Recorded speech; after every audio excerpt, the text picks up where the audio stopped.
Good afternoon, everybody. Today we are going to have a talk session to be delivered by our eminent guest, Dr. Adrienne Edkins. She is from Rhodes University, South Africa. So I welcome our distinguished guest, head of the department, Professor Tapun Kumar Dash, and all the faculty members of our department and other departments, and also students. So first, I'd like to invite Professor Tapun Kumar Dash to inaugurate the session.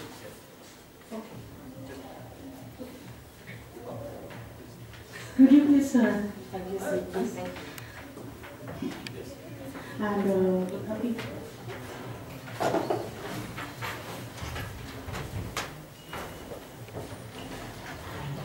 Yes.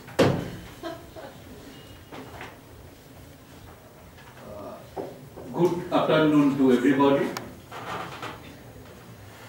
Just we invited our Honorable Vice Chancellor to inaugurate the seminar session today, but he is already engaged in another deliberation that is held in the administrative building of Kalyani University. So I want to start our seminar program. Firstly,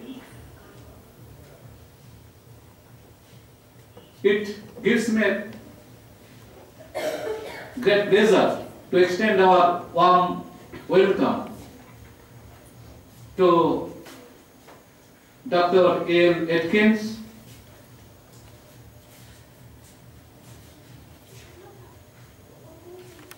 Faculty, Biomedical Biotechnology Research Unit, Department of Biochemistry and Microbiology, Rhodes University, for a response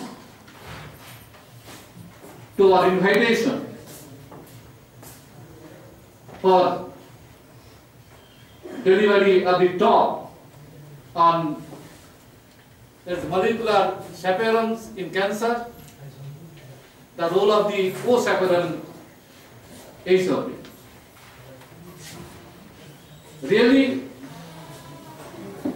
we are grateful to her for their presence at our department. And next, I welcome all of you who are present here to listen to the seminar talk. And it is gratifying to mention that the topic of the seminar that is already mentioned will cover a wide range of very interesting part of the cancer biology. I think our students, both PG and research students, would be benefited from such type of delivery. And finally, I wish the speaker, Dr. Edkins, every success in his deliberation and a very pleasant visit in our university. Thank you all.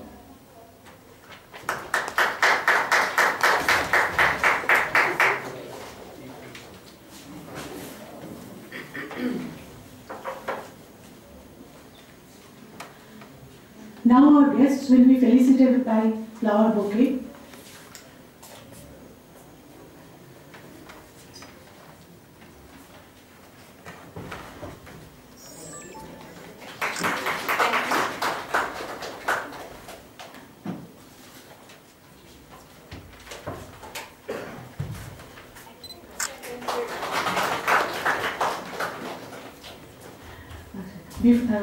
Now Dr. Anshuman Bakshi is going to introduce our eminent speaker. And before this introduction, let me say you one thing. Could you kindly switch off your mobile phone or keep it in silent mode during the session? Okay? Thank you.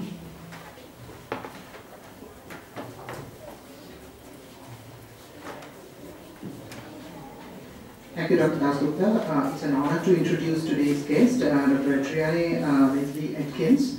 Dr. Edkins did her bachelor's in biochemistry and microbiology and master's in biochemistry from Rhodes University, and she has another master's in forensic science from King's College London, and she has her MRes in molecular functions in disease from University of Glasgow, from where she did her PhD in biochemistry and molecular biology. She is a recipient of numerous awards and fellowships. Among them is the Claude Lyon Postdoctoral Fellowship, NRF Freestanding Postdoctoral Fellowship, NRF Grant Holder Postdoctoral Fellowships, and so on. She has numerous publications in different international journals of repute, and it's an honor and pleasure to have her amongst us. So may I now request Professor Atkins to start the session.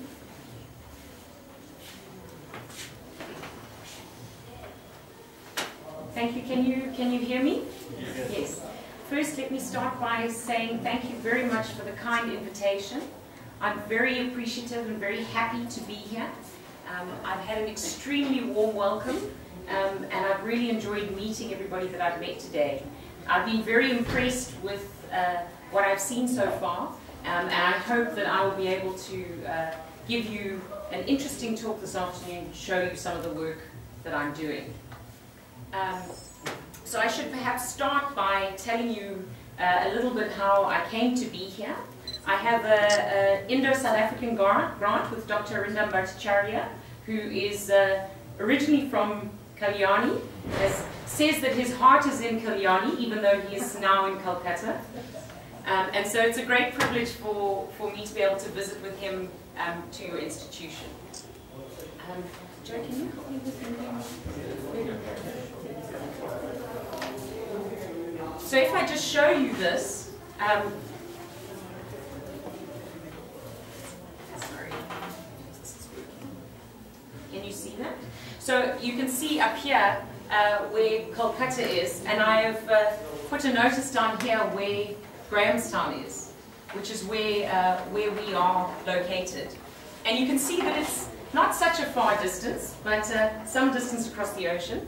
We are the smallest university in South Africa. Okay, so we have something like 7,000 students, and this is students right from undergrad level all the way up to PhD. So we're the smallest one, but we like to think a very excellent university. And we will look forward to hosting Arindam later in the year. Thanks, Joe.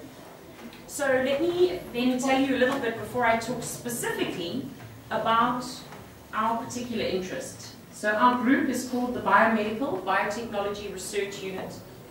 And we have two main thrusts that are our interest. The first is to look at fundamental cancer and mammalian cell biology. And in that way, we focus on two aspects. The stress response, which is what I will talk to you about today, and then the link between cancer and stem cells, which is the subject of Arindam and my collaboration, and something that we can perhaps talk about in the future. We also have another aspect that we're interested in, which is largely collaborative projects with a number of chemists in South Africa, and that is to look for interesting compounds that either come from natural sources or are synthetic chemistry routes, and to try and evaluate those, do the preclinical studies, towards using those as anti-cancer drugs. And again, there we are interested in looking at things that are specifically targeting the stress response, or things that are able to specifically target cancer stem cells. Okay, thanks, Jeremy. So today, I want to talk to you about the stress response. So I'll start to introduce it. Essentially, we can see that the cellular stress response is conserved ubiquitous response. Okay, so it is predictable. If we stress a cell, we know what kind of response we will get. And it's conserved all the way from E. coli all the way up to mammalian cells. And when we talk about stress in this context, what we mean really is anything that changes protein homeostasis. So anything that causes an imbalance in that process, we can consider to be stress. And there are some good examples of things like heat, so elevated temperatures, hypoxia, pH, etc. And the last one is particularly relevant in the concept of cancer, and perhaps something that people don't traditionally think of as a stress. And that is mutated proteins. So we know that in the context of cancer, many proteins acquire mutations, and this then impacts on their stability and or function. So this is really where we are interested in, together with these other types of stress. And the reason we're interested in it is because we study heat shock proteins. Okay? So heat shock proteins are proteins that are induced in response to stress. Okay? So some of them are expressed constitutively, some of them are expressed only when it's stressful conditions. And we can group them into two main categories. So we can look at proteases, okay, that are responsible for the protein degradation component of protein homeostasis. And then we can look at molecular chaperones. Okay? And molecular chaperones are essentially folding catalysts. So what they do is when you have an unstable or unfolded protein, they can actually capture that protein and provide an environment in which it can refold. But what you can see is these two functions are opposing to each other.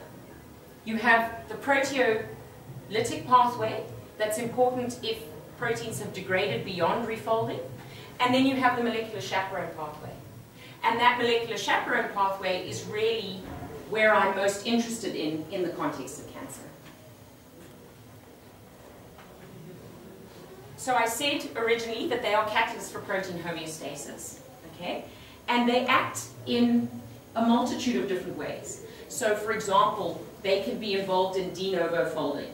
So right after a protein is translated from the ribosome, it could be captured by a chaperone and folded into its appropriate structure. However, we know that cells, particularly cancer cells, are subject to a whole variety of stresses.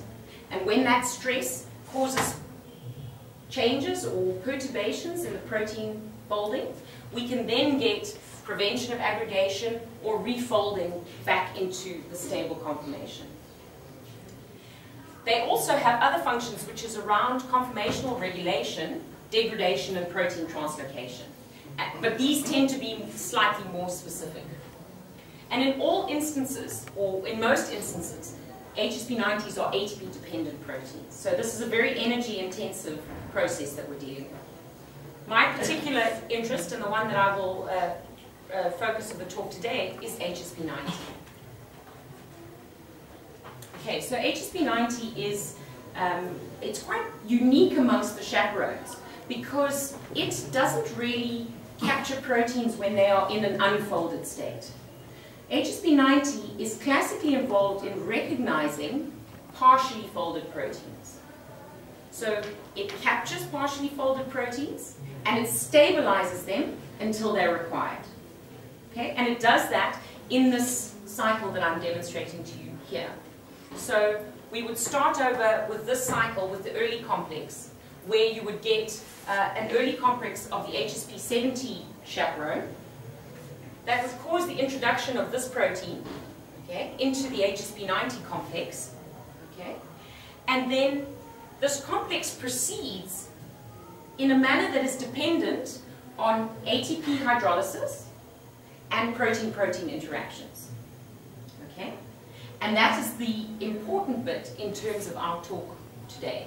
So you don't need to worry too much about the detail, but just know that this Klein protein needs to transition through the cycle in order to come out in a functional active state. And in order to do that, you need ATP, because HSP90 is an ATPase, and you need accessory proteins that are going to interact with HSP90. And there are two main classes of these accessory proteins, or these HSP90 interacting proteins. The one is what we would call a client. Okay? So a client can be defined as a protein that interacts with HSP90 and is absolutely dependent on HSP90 for its stability. And there are some classic examples, like P53, for example, major tumor suppressor that is regulated through its interactions with HSP90. The second type is known as a co-chaperone. Okay? So co-chaperone is actually a cofactor. So it doesn't depend on HSP90 for its stability, but it is absolutely required to fine-tune HSP90 for all those different phases of that cycle. So what it means is you can have this one chaperone, and it can progress through the different phases of a cycle through its interaction with these different co-chaperones. Thanks, Joe. And this becomes vitally important when you think of the functions of HSP90. Now, I'm not going to be controversial, because sometimes when I show this slide, I like to change the hallmarks of cancer to HSP90. And lots of people who don't love HSP90 like me find it very controversial. But the reason I do that, Joe, just next slide, is because the clients or the interacting proteins of HSP90 impact on all of these different components of cancer. So there is a client that is involved in all of these statements. And this is why HSP90 in our field is known as the cancer chaperone. Okay, so we have this HSP90. It can capture its client protein. It can use its ATP and its interactions with its cofactors. And that will stabilize the client and allow signal transduction. So if you think of the case of mutant P53, okay, HSP90 would be capturing it here, stabilizing it, and hence promoting cancer. As a consequence, what that means is if HSP90 is promoting cancer, if we can inhibit HSP90, we can target cancer. And what we've seen very successfully is that when you inhibit HSP90 specifically, okay, so you use molecules that target the ATP binding site, you can actually cause degradation of that client protein. Okay? So that's wonderful, isn't it? And to make it even better, we have a whole load of inhibitors. And we know that these inhibitors are specific for HSP90. Okay? And a number of them are actually in the clinic. But unfortunately, it's never always good news, is it? So the main problem with these types of inhibitors is that they have a negative side effect of increasing the expression of other chaperones. Okay? So if you look, thanks, Joe. If you look, for example, at some of this data, where here we are treating these cells with geldinomycin, which is an ATP competitive inhibitor. Here we have the untreated cells. We can see a clear increase from the untreated cells to those cells treated with even subtoxic concentrations of the inhibitor. And this is thought to be the major pathway for resistance to HSP90 inhibitors. And that consequence has meant that HSP90 inhibitors, people have had to kind of go back to the drawing board and think about different ways to target HSP90. And this is where our research comes in. We're interested in the co-chaperones. So I'm showing you just a picture taken from an excellent review a couple of years ago. And it summarizes just some of the main HSP90 co-chaperones. Again, you don't need to worry about the detail, but just to point out that there is a wide variety, each of which plays a specific function in that cycle. Okay? So the one that I'm interested in, and the one that I'm going to show you data from today, is HOP. Thank you. Okay, so HOP stands for HSP70, HSP90 organizing protein, which is why we abbreviated it to HOP. And it is an interesting chaperone, a co-chaperone, because it has the ability to control the entry of client proteins into the HSP90 complex. So what it does is it is required to form a scaffold between HSP70 and HSP90. And so we hypothesized, if we then remove HOP, can we see an effect on the HSP90 complex? And will that then be sufficient to have anti-cancer activity? Okay. Okay, so just give you some background because it will be relevant, some slight more information into HOP. It is a modular protein. Okay, so it is made up of TPR domains or tetratrichopeptide domains. They have this alpha helical structure here. It also has two DP1 DP domains, which are rich in proline and aspartic acid. But of interest for us are TPR1, TPR2A, and TPR2B. And it's relevant because TPR1 binds HSP70 and not HSP90, whereas 2A binds HSP90 but not HSP70. And this will become relevant later on in the talk. Okay, so, excuse me. So we're interested in looking at the role that HOP might play in cancer biology. And we are interested primarily in breast cancer, and we work primarily in cell line models in our laboratory. So we went to have a look at the levels of HOP using a specific antibody in some breast cancer lines, and in one breast cancer line that is paired. So it's a cell line that's established from normal tissue and the tumor that was then removed. And what we saw was a dramatic increase in the level of HOP in those proteins, in those cells, compared to the other cells. When we then looked at the localization by confocal microscopy, we could see that in the tumor cells, okay, we got this very diffuse staining of HOP. We could see some HOP co-localizing with the nucleus in the blue. And in the cancer cells, we found a substantial localization of HOP to these perinuclear regions, okay, that looked to us to be like pseudopodia formation. And this sort of membrane ruffling type thing is very characteristic of cancer cells. So this said to us that this showed us the potential that we might be on the right track looking to target this protein. So we went to develop some knockdown systems. So unfortunately, HOP doesn't have a well-defined enzymatic activity that we could inhibit with a small molecule. And so we had to take a molecular biology approach, and we had to deplete the protein. So what we can see here is we developed a transient system where we can get knockdown using siRNA, okay? Not complete knockdown, but substantial reduction in the protein levels compared to the negative control siRNA.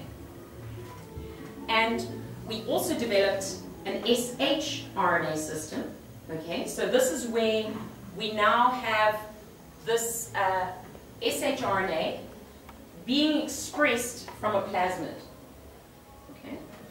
But it's only expressed when we add doxycycline into the cells. And that's useful because it can allow us to regulate the amount of depletion of the protein that we get.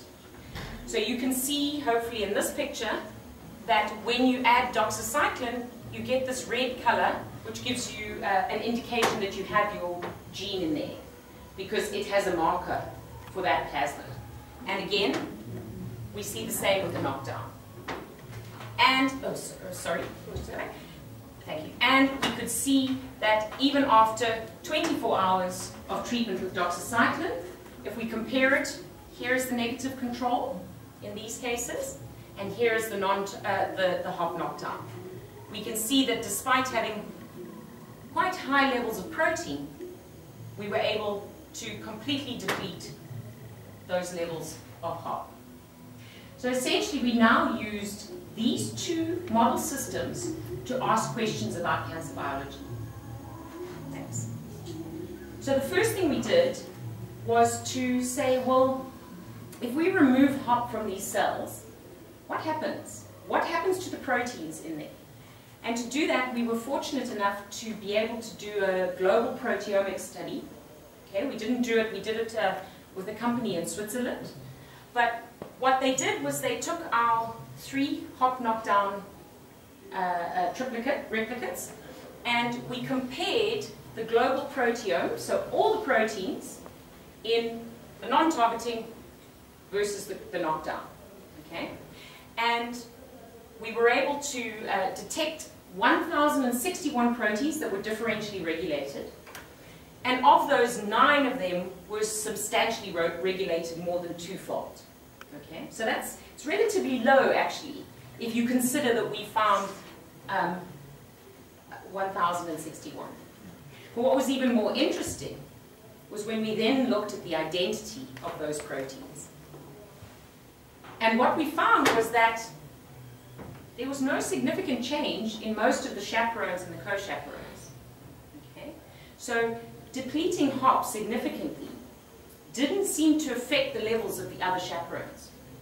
And yet, we found a whole range of other proteins that are involved in these fundamental cell biology functions important to cancer were being differentially regulated.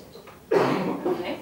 And a lot of them were involved in key processes like metabolism, cell cycle, signaling, etc. So we confirmed the information that we had from the proteomic study using, this is now with the siRNA system. And we could see that if you compare the levels of HSP90 in the negative control with the positive control, or HSP70, or 3 of the classical co-chaperones, we could see that there was no real significant difference between the levels of those ones. And that confirmed to us that what we had seen in the proteomic study was in fact valid. We then looked and said, okay, is there cell growth effect? And working in this breast cancer cell line, we compared the growth of our hop-depleted cells to our hop-containing cells. And we found that in the cells depleted of hop, we got an arrest of cell growth. Until we looked at another cell line, and then we saw an increase in this case. And I was very suspicious when I first saw this data. I didn't believe it. And the poor student had to go and do the experiment about 7 or 8 times before she finally got the same answer every time, and we couldn't ignore this data. I can't explain it at the moment. I don't know. These are both triple negative cell lines. The only sort of major difference that I can come up with is this is a mesenchymal line and this is a basal line. And so I wonder whether there's something different about the gene regulation programs between these 2 lines that's causing a difference in the response to HARP. We're working on that, and perhaps I'll be able to report that in the future. We also looked at chemosensitivity. Okay? So we looked at chemosensitivity to a well-known HSP90 inhibitor. And what was interesting here was we hadn't seen any change in the actual levels of HSP90. Okay, those were unchanged. And yet, in both of our cell lines, we got a significant, if minor, increase in sensitivity to HSP90 inhibition. So that tells us that there is potentially something biochemically different about HSP90 when you deplete hop. And again, we're trying to work out why that might be. Okay. And then we also looked at a third phenotype. So here we're looking at a growth migration assay, okay, where we have a cell monolayer and we make a wound in that monolayer, and then we allow the cells to migrate into the wound, and we measure the difference between the start and the end. And what you can clearly see here is, this is one example, and we have the statistics there, is that when you deplete hop, the cells migrate less. Okay? Not only do they migrate less, but they also seem to migrate in a more random fashion. So you can see here how you've generally got a uniform movement of the cell front. In this case, you've got these protrusions. Okay? And that was very interesting to us. And we did get similar results in the MDA MB23 line. So I now want to talk to you a little bit deeper, specifically around the cell migration, because my interest is really cell migration. And so we've done a bit of work to try and explain why we might be seeing this cell migration effect. Okay, so can we identify how hop is doing it? And it was really this phenotype here that got me thinking. And I said to myself, well, maybe we have an issue with directional cell migration. Okay? Maybe we're still getting some migration, but the problem is really about that directional migration. And directional migration is mainly governed by the processes of actin polymerization causing pseudopodia or filopodia. Okay? So if you have a mammalian cell like this, when it is ready to migrate, it will orientate itself such that it produces a thick band of actin fibers here that it will then use to push out these finger-like extensions called pseudopodia or filopodia. If it extends a very thick one, they can be called lamellipodia. But essentially, the formation of those structures is critical for that cell to move in that direction. So we're not talking about a context here where the cell is spreading in all directions. We're talking about a context where the cell is polarizing and moving in one direction. So we asked ourselves, okay, first of all, can we isolate the pseudopodia and can we see if hop is present? So we had this neat assay, which is you put the cells in the upper chamber and then you put a chemoattractant in the lower chamber. So the cells really want to move from the upper to the lower, but you give them a barrier. And the barrier is too small to fit the cell through, but it's big enough for them to extend a pseudopodia. So you give them some time to extend pseudopodia through that, and then you isolate that. Thanks, Joe. And then you can detect by Western blotting which proteins you have present. So we used some controls. So we used actin and vinculin, which is a focal adhesion protein. These are markers for pseudopodia. And we could see, we detected them in the whole cell lysate. We could detect them in the cell body, and we could detect them in the pseudopodia fraction. And we could detect hop. Interestingly, we did not detect high levels of HSP90. And that was quite surprising to us. So it's possible that it's an artifact of this assay, but that remains to be seen.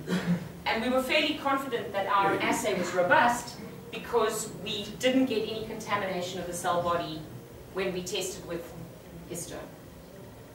So we said, okay, well, if we can find hop in the pseudopodia, does that mean hop plays a role in the number of pseudopodia that it forms? So again, we used our special assay here, but this time, instead of isolating the proteins, we stained them using microscopy. Okay? And we stain both the proteins on the upper and the lower chamber. On the lower chamber, we stain for actin, and on the upper chamber, we stain for the nucleus. And then by using confocal microscopy, we go from the top all the way to the bottom, and we were able to get, at the same depth, okay, if this here represents that membrane, we were able to see the number of pseudopodia underneath the membrane and compare it in the negative sRNA to the depleted sRNA. And here is just one example of one of these slices if you were looking upwards at the bottom of the membrane. You can see a lot of staining in the negative sRNA and substantially depleted in the case of depleting hop. So this led us to say, okay, well, if we know hop is in the pseudopodia, and we know that it's now, when you deplete it, you're reducing pseudopodia formation, let's look to see if hop can interact with actin. Because we know that actin is absolutely required for pseudopodia formation. And when we did confocal microscopy, and we stained for hop in the green, we co-localized it with actin in the red, we were able to detect these areas of yellow where we got co-localization between hop and actin.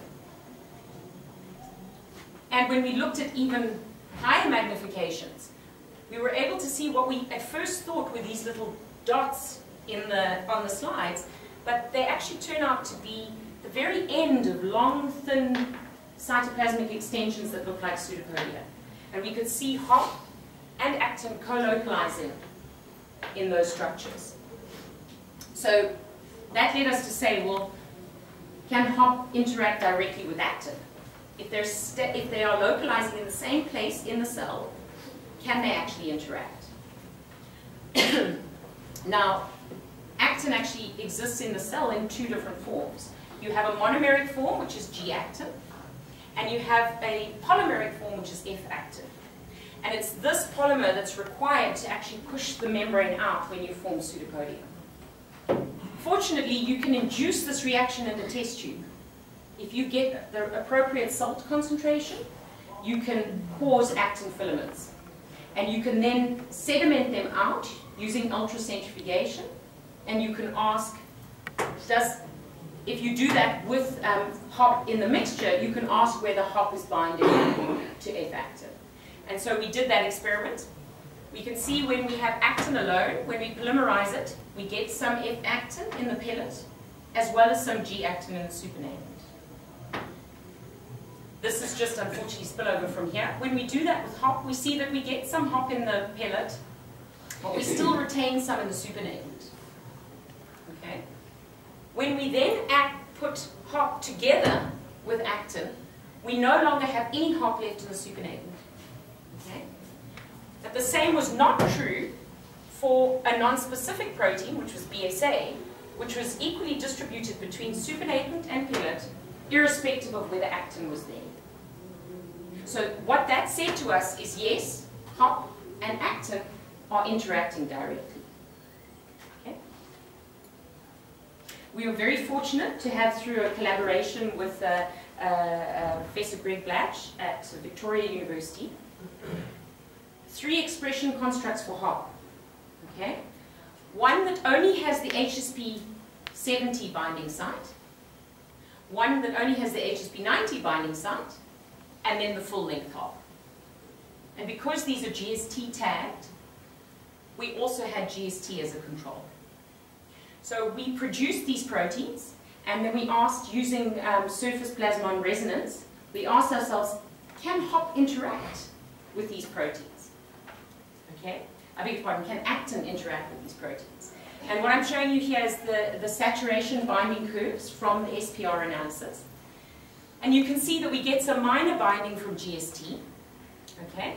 But that is substantially below the binding that we get for the full-length hop. When we only have the TPR1, which is the HSP70, we find we have some binding, but again below that of the full-length protein. But when we add in the HSP90 binding site, what we find is that we have, in fact, increased binding over the full-length protein. So what this is saying to us is potentially HOP is interacting with actin at the same site that it's interacting with HSP90. And so we may have a competitive interaction which possibly explains why we don't see HSP90 in the pseudopodia. So we were now happy that we knew HOP and actin were interacting with each other. We knew that they could bind together when we put them in a test tube or when we did SPR. But what about the effect of depleting HOP on actin in cells? And what we used here was phalloidin staining. So this is a specific molecule that is able to only bind F-actin. So whereas those other confocal slides that I showed you were using an antibody, okay, which would detect total, in this instance, we only are able to identify F-actin. And you can see this is just an example of one example of the slides, but we get very nicely formed actin cortices in the negative control cells, but that is largely diminished when you deplete HOP. So now we have much smaller fibers, we lose the organization, and in some cases we get these sort of strange, misorganized bundles that were forming. So we said, okay, so we're happy now that HOP is affecting actin, it's binding to actin. When you deplete it, it's causing an effect on actin polymerization. In a cell, actin polymerization is also controlled by signaling pathways. All right? And the major ones are Rho and two other proteins called Cofilin and Profilin. Okay? And essentially, the Rho are sort of upstream of actin polymerization and also control a whole range of other signaling pathways. But Cofilin and Profilin are involved in switching between the G-actin and the F-actin form. So we first started with Rho C and said, well, is there now an effect on Rho C in the HOP depleted cells? In other words, in addition to the lack of, or the effect of the lack of interaction, is HOP also affecting signaling pathways? So what we could see, interestingly, when we did co-localization between 3 Rho isoforms and HOP, that we got a very strong co-localization for the Rho C isoform. Now, Rho C is highly involved in metastasis. It's a prognostic marker for metastasis in many cases.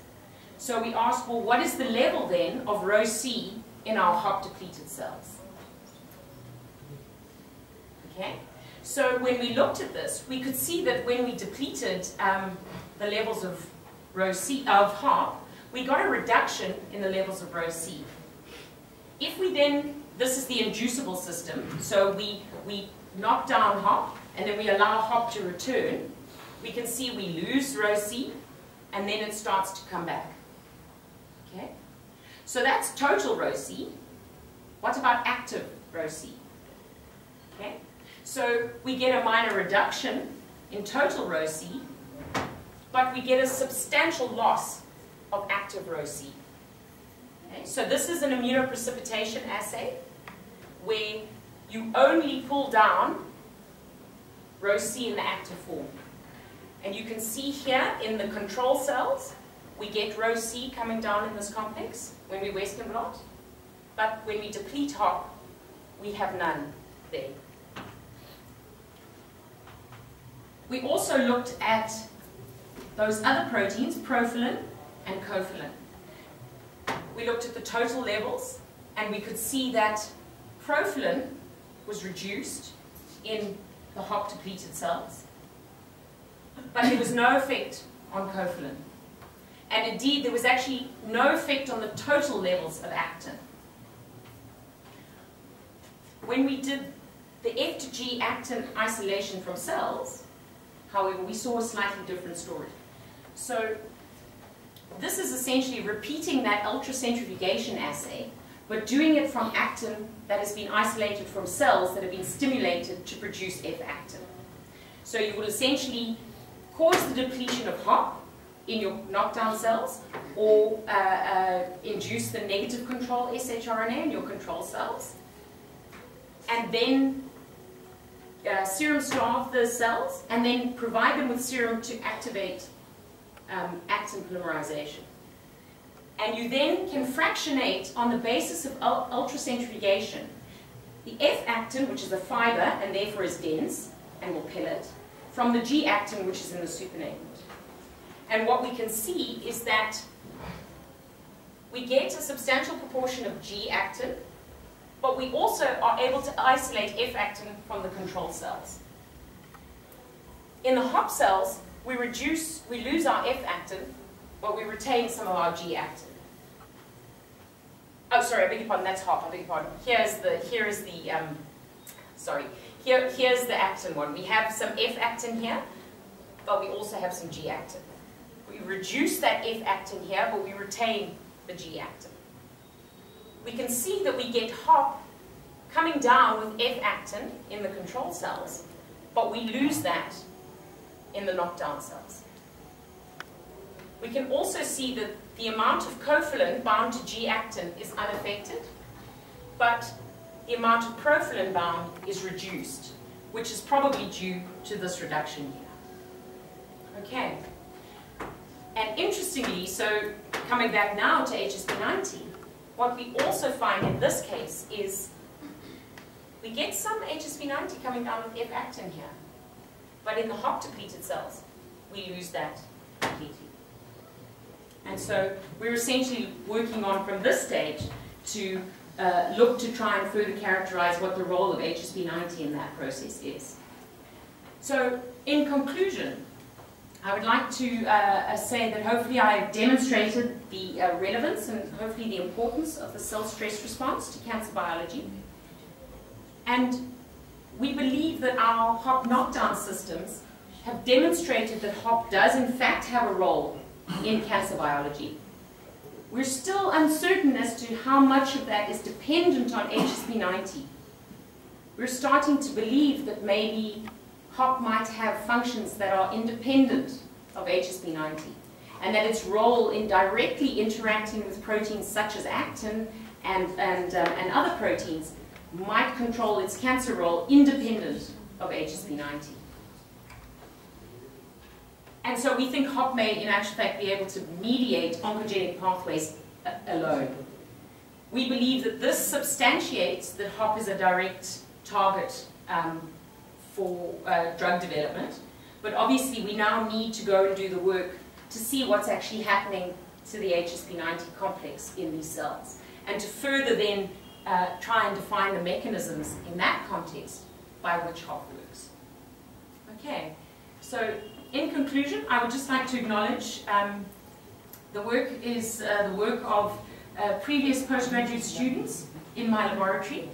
This is a recent picture of our group.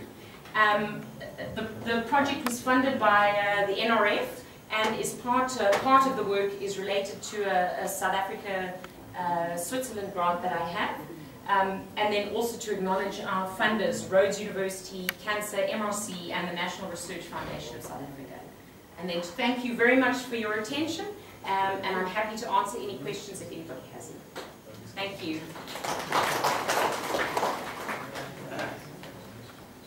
Okay, so we have come to the end of a very interesting and informative talk by Dr. Adrienne Edkins. So I would like to, before going into discussion, I would like to invite Dean of Science, Dean Faculty of Science, Professor Gautam Pant. Please take your seat, sir. No. And would you like to have give us some concluding remarks? This session is open for discussion. Okay, it will be discussion. Our students will felicitate Professor Gautam Pant.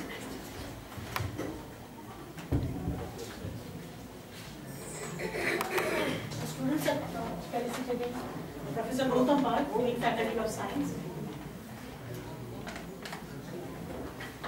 Thank you very much. Now the session is open for discussion. Would you like that? No, it's okay. I think I'm loud enough. Thank you for the nice talk.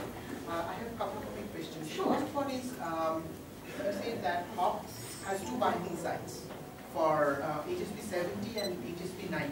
Yes. So do you have an idea like how do they interact? Like is it sequence specific or structure specific, or are there crystal structures available for the complex? So yes, there are crystal structures not for complete hop, but there's certainly the crystal structures for the TPR1 and the TPR2A in complex with the HSP70 peptide and the HSP90 peptide. Now, what's quite interesting is that they bind essentially the same motif. So both HSP90 and HSP70 end in an EEVD motif. So 2 glutamic acids of valine and an aspartic acid. And that is essentially the core recognition site for the interaction between a TPR domain and that chaperone. But in the context of hop, so there are other co-chaperones that have TPRs, and they will bind that minimal motif. In the context of hop is slightly different. So it can discriminate between the two EEVDs on the basis of the preceding residues. So in HSP90, it's an MEEVD, and that is what defines it to bind TPR2A. There are certain amino acids that provide specificity in addition to the actual ones involved in the complex formation. In the case of HSP70, it's GPTI-EEVD. And so it's really essentially the same mechanism of interaction, but modified by the surrounding residues that then give it specificity. Thank you. Yep. Since we have seen the cell migration is there for of depleted cells, have you checked the matrix metalloproteinase activity or TIMPs, inhibitors of matrix metal? Because these could be a very good approach to find the mechanism of this HOF. Because cell migration generally at the late stage of cancer and metastasis, matrix metalloproteinase gets activated, and that basically helps the cells to migrate. So that would be, have you checked? That's an excellent point. It's an excellent point. No, we haven't looked, and we should look because it is known that the metalloproteinases, MMP2, and I think MMP-T1, I think, are involved. They actually directly interact with HSP90. And so it's very likely. Also, all the work that I've shown you today refers to intracellular HOP, but there actually is an extracellular form, and they think that that's the form that's possibly involved in chaperoning or stabilizing these metalloproteins. So you're absolutely right.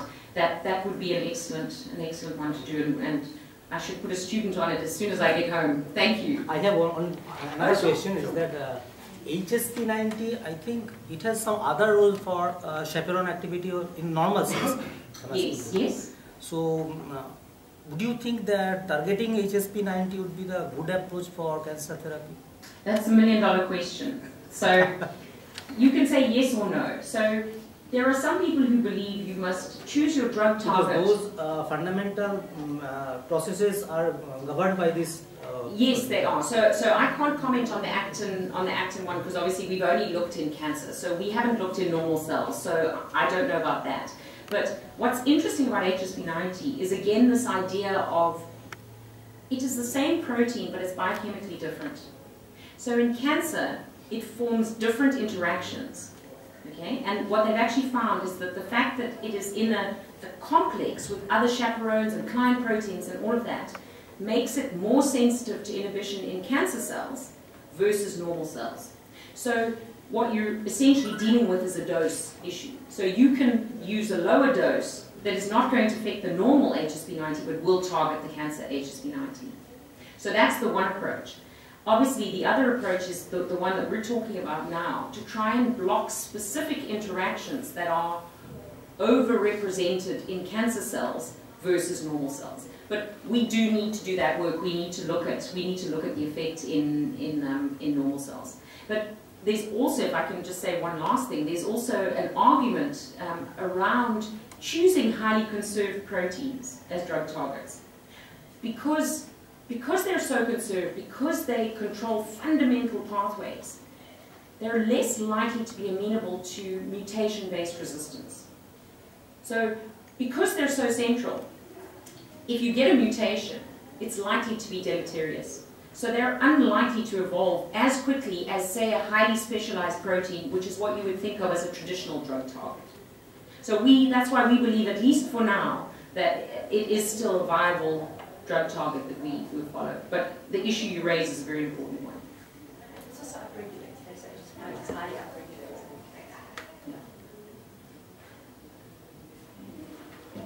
Thank you for your excellent lecture.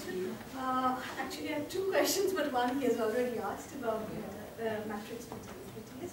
The second is a very nice question.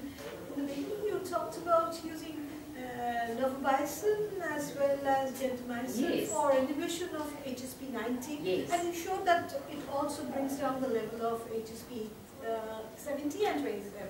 Yes. But the thing is, novobiosin is also an inhibitor of topoisomerase 2. So would it, how do you know that it is specifically through inhibition of HSP90? That's another excellent question. So yes, novobiosin was originally, obviously it's a well-known gyrase inhibitor, but they also found that it actually interacts with HSP90. Now interestingly, novobiosin interacts with a different section of HSP90 to gelvanomycin. Novobiosin binds the C-terminal region. So in its form as novobiosin, you're not going to be able to use it as a drug. You're not going to know which one you're targeting. They actually have determined the structure-activity relationships now. So we haven't done that, but the group, I think, of Brian Blagg and Robert Matz in America, they've done a lot of work on determining which moieties on the actual structure will tune it towards topoisomerase or tune it towards HSP90. And I think recently they published the first novobiosin molecule that's actually more toxic. Because the interesting thing about novobiosin is it's not very toxic. So it's quite nice as a tool compound, okay? Bearing in mind the negative side of the non-specific interaction, it's quite nice as a tool compound to look at processes that you don't really want a major cell death effect. But I appreciate, yes, you will always have the negative effects.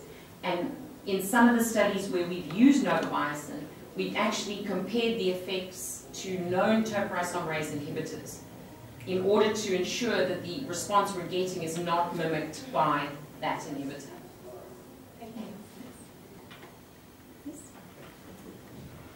So, you have told about the co-recognition sites, HSP 70 and 90. Yes. But it is also recognizing actin also. Yes. So there is another site. I don't know whether that is also acting at the same site. You mean as the same site as HOP, why it is binding with the HSP 90 or HSP 70, and the hop binding site with the actin, because these are the same positions, number one. Okay. And number two, have you seen at any instant of time, hop is bound with HSP 90 as well as with actin? So I can answer the second question more easily. So we've tried to do the immunoprecipitations to look at hop, actin, and HSP90, right, and we can never find them in the same complex. Okay. So again, I'm hesitant because we haven't, to your first question, we haven't identified the identical motif. So interestingly, there is a motif in the actin binding protein Cofilin that is almost identical to a motif in HSP90. And that motif overlaps the HSP90 binding site. I beg your pardon. There's a motif in hop that's almost identical to the actin binding motif in Cofilin. And that motif in hop overlaps the HSP90 binding site. Right, and therefore you are not getting an immunoprecipitation experiment. Exactly. Both are binding with that. The problem we have though is we did some experiments. So we synthesized some competing peptides to see if we could block the interaction between actin and HOP using these peptides. And we got some reduction, but it wasn't statistically significant. So I want us to go back, do the mutagenesis, delete those residues, and then look at it in the context of the full protein. Because I'm still convinced that there might be a competitive binding, but I need to demonstrate it conclusively. I'm not 100% sold just yet. Right. But it would make sense with all our other data. Any other questions? Yes. Adrienne, Yes. thank you for your nice lecture, excellent lectures. But I'm not worthy to comment on your work. But I have two queries owing to my ignorance. Okay. Number one is due to migrations of the cell needs some actions of the molecular motors. You have examined the role of actins. Say for example, before migrations, G-actin, globular actin is converted into the filamentous actins. Did we examine, because we need some cross-bridge formations between A-actin and myosin molecules. Did we examine the role of myotin in the migrations of the cancerous cells? Number one. And number two, in regard to the HSP90, in vivo, breast cell lines, breast cells are mitotic cells in vivo. But in some non-mitotic cells in our bodies, for example, neuronal cells, how HSP90, what will be the probable mechanism for the binding of the HSP90 with the non-mitotic cells in our bodies? Okay, so the first question is easy to answer. You're absolutely right. Myosin is a very important component, and we haven't looked at that. But you could probably, as you say, get some very good information in terms of the organization of the actin filaments, because it's not just about quantity. It really is. You can have the same quantity of F-actin, but if it's not organized in the appropriate way, then you will not get the migration. So that's absolutely a relevant point. The second question is more difficult. There haven't been a lot of studies obviously done on, or I'm not aware of a lot of studies done in the primary neuronal culture with respect to HOP. They believe that in normal cells, the complex is functional, okay, but it isn't constitutively active. So the difference between a highly mitotic cell or something like that is that it would be constitutively active, and you would have a sort of cycling process that would then mean that those cells were dependent on HSP90. But HSP90 also fulfills numerous other functions, so it's not only about cell growth.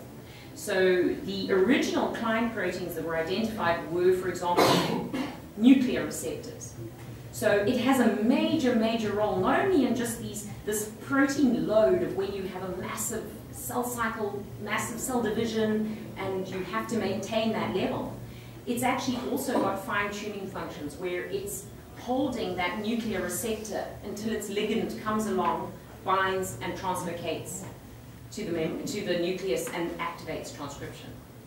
And so those are the type of pathways that I suspect would probably predominate over your kind of mitotic pathways that you would then see in your normal cells, your normal cancer cells where they're growing very quickly. And we can get other examples from studies in things like stem cells, which are not necessarily highly proliferating, but you inhibit HSP90 and you induce differentiation. So it must be doing something there, even though those may be considered sort of a quiescent type population.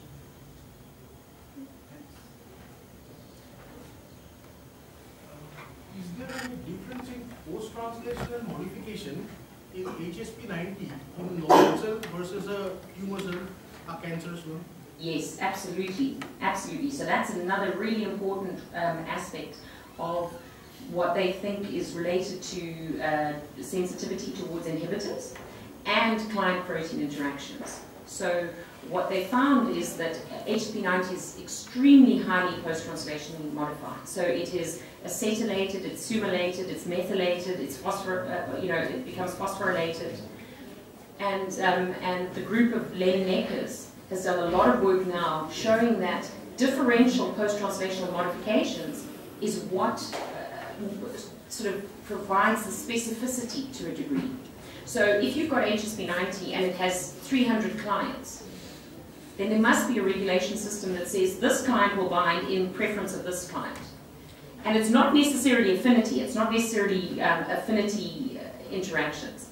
They're starting to think now that a lot of that is down to post-translational modifications. In that scenario, instead of using an inhibitor to a protein itself, it is more advantageous if you use any post-translational modification inhibitors, say for instance an acetylation inhibitor or simulation inhibitor. Absolutely. I guess you would ask whether that would be more or less specific than inhibiting, but perhaps a combination.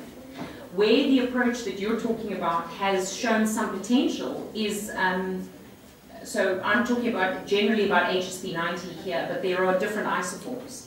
And the two cytosolic isoforms are alpha and beta. And they found that in some cases the post-translational modifications of those two proteins are very different. So they're almost identical, not identical, but almost identical in terms of sequence.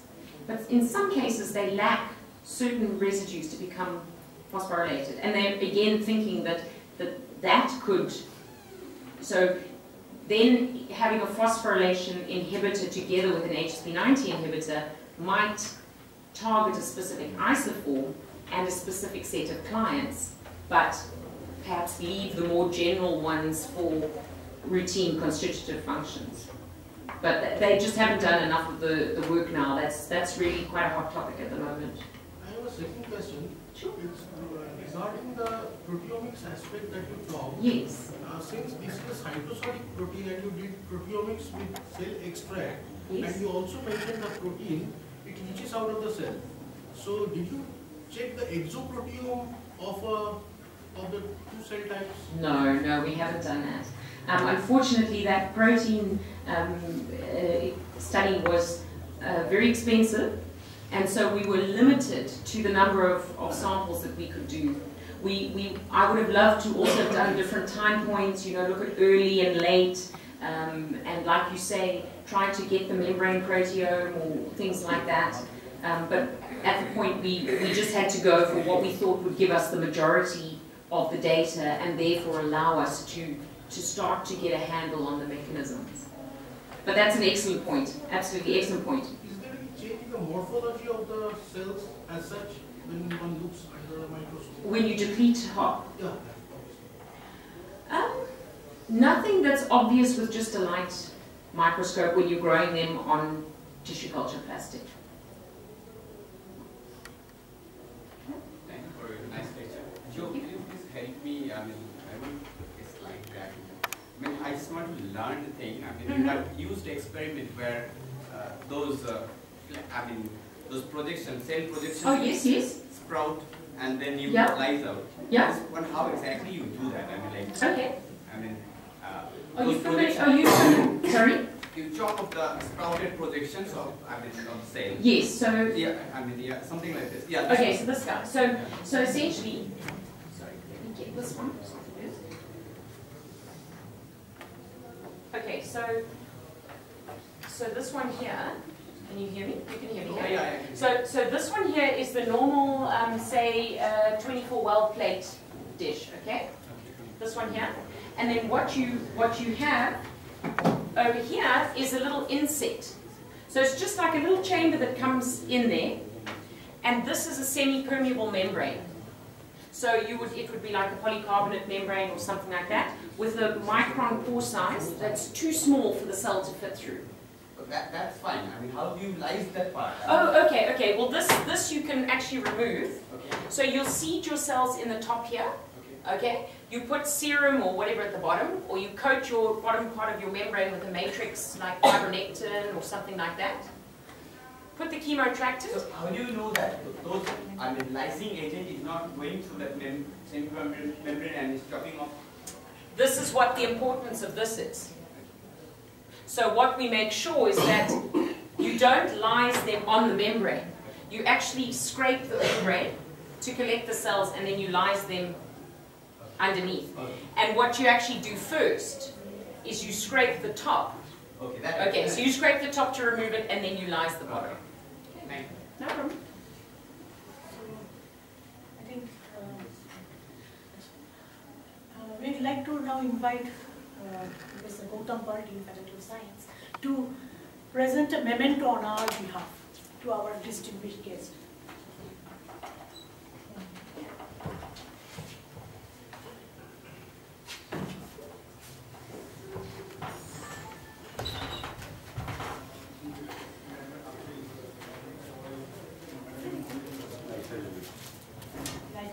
Thank you.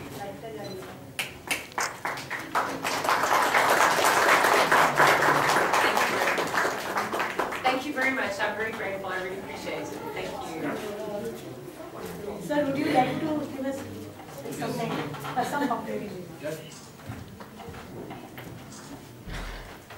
I feel honored to convey my concluding remarks. I thank on behalf of the Faculty of Science of the University, and especially the department from the Department of the Biochemistry and Mathematics, to Adrienne and his colleagues for coming here. And I extend my gratitude for two reasons: for your wonderful work, and secondly for nice dissemination of your knowledge to the audience. I thank you very much for, especially the head of the Department of the Biochemistry Department, for organizing this seminar, and I thank you all the faculty members of this university and faculty members of the Calcutta University, and students, non-teaching staff, officers for your kind presence. Thank you very much.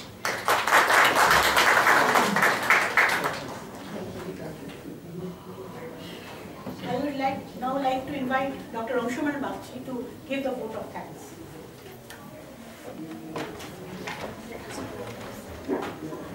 It's an honor again to deliver the vote of thanks for today's talk. First of all, I'd like to express our gratitude to our Honorable Vice Chancellor, Ratanlal Handu, and our Honorable Dean of Science, because it is their efforts to bring together the eminent scholars and scientists and social scientists from different parts of the world to our university. In this regard, I'd also like to thank the driving force behind today's talk, that is Dr. Arindam Bhattacharya of Calcutta University, and our Honorable Head of Department, Professor Tapan Kumar Das, and all the faculty members, the staff, and all the officers of this university, and last but not the least, the students and research scholars and various participants of today's talk, without whom today's lecture would not have been possible. So thank you all.